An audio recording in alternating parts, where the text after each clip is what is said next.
ഒടുവിൽ അത് നടപ്പിലാകുകയാണ്. ബീഹാറിൽ 3 ലക്ഷം പേർ പൗരത്വം തെളിയിക്കണം എന്നാണ് ഇപ്പോൾ മനസ്സിലാക്കാൻ സാധിക്കുന്നത്. തിരഞ്ഞെടുപ്പ് കമ്മീഷൻ അവർക്ക് നോട്ടീസ് അയച്ചിരിക്കുകയാണ്. യാതൊരു രേഖയുമില്ലാതെ നിങ്ങൾ എങ്ങനെയാണ് ഈ വോട്ടർ ഐ ഡിയിൽ വന്നത് എന്നാണ് അവരോട് തിരഞ്ഞെടുപ്പ് കമ്മീഷൻ ചോദിക്കുന്നത്. ബീഹാറിൽ പ്രത്യേക ആഴത്തിലുള്ള പരിശോധനയ്ക്ക് വിധേയമായി വോട്ടർ പട്ടിക പരിശോധിക്കുന്ന ജോലികൾ അവസാന ഘട്ടത്തിൽ എത്തിയിരിക്കുകയാണ്. സെപ്റ്റംബർ 30 ബീഹാറിൽ തിരഞ്ഞെടുപ്പ് കമ്മീഷൻ അന്തിമ വോട്ടർ പട്ടിക പ്രസിദ്ധീകരിക്കും. അതിനു മുമ്പ് സംശയാസ്പദമായിട്ടുള്ള 3 ലക്ഷത്തിലധികം വോട്ടർമാരുടെ പേരുകൾ റദ്ദാക്കാൻ കഴിയും.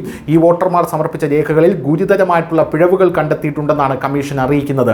തിരഞ്ഞെടുപ്പ് കമ്മീഷൻ എല്ലാ വോട്ടർമാർക്കും നോട്ടീസ് അയക്കാൻ തുടങ്ങിയിട്ടുണ്ട്. അതത് പ്രദേശങ്ങളുടെ SDMകളുടെ അന്വേഷണ റിപ്പോർട്ടിന്റെ അടിസ്ഥാനത്തിൽ കിഷൻഗഞ്ച്, പൂർണിയ, വെസ്റ്റ് ചമ്പാരൻ, ഈസ്റ്റ് ചമ്പാരൻ, അരാരിയ, സഹർസ, മധുബാനി, സുപോൾ ജില്ലകളിലെ വോട്ടർമാർക്കാണ് നോട്ടീസ് അയക്കുന്നത്.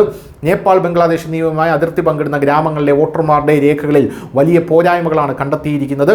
മാധ്യമ റിപ്പോർട്ടുകൾ പ്രകാരം ബംഗ്ലാദേശ്, നേപ്പാൾ, മ്യാൻമർ, അഫ്ഗാനിസ്ഥാൻ എന്നിവിടങ്ങളിൽ നിന്ന് അനധികൃതമായി ഇന്ത്യയിലേക്ക് കടന്ന 3 ലക്ഷം പേർ ഉണ്ടെന്നാണ് സംശയിക്കപ്പെടുന്നത്.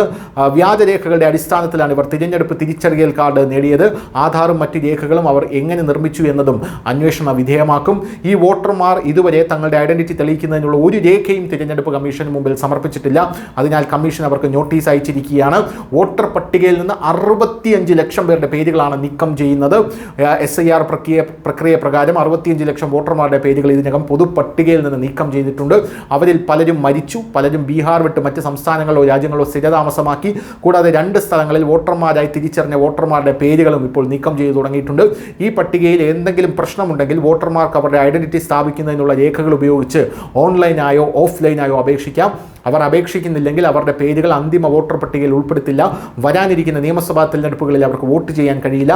അവകാശവാദങ്ങളും എതിർപ്പുകളും എല്ലാം ഉണ്ടെങ്കിലും ഇപ്പോൾ ബീഹാറിൽ ഈ പ്രക്രിയയെല്ലാം തന്നെ വളരെ ത്വരിതഗതിയിൽ മുന്നോട്ട് പോയിക്കൊണ്ടിരിക്കുകയാണ്. News desk news India Malayalam.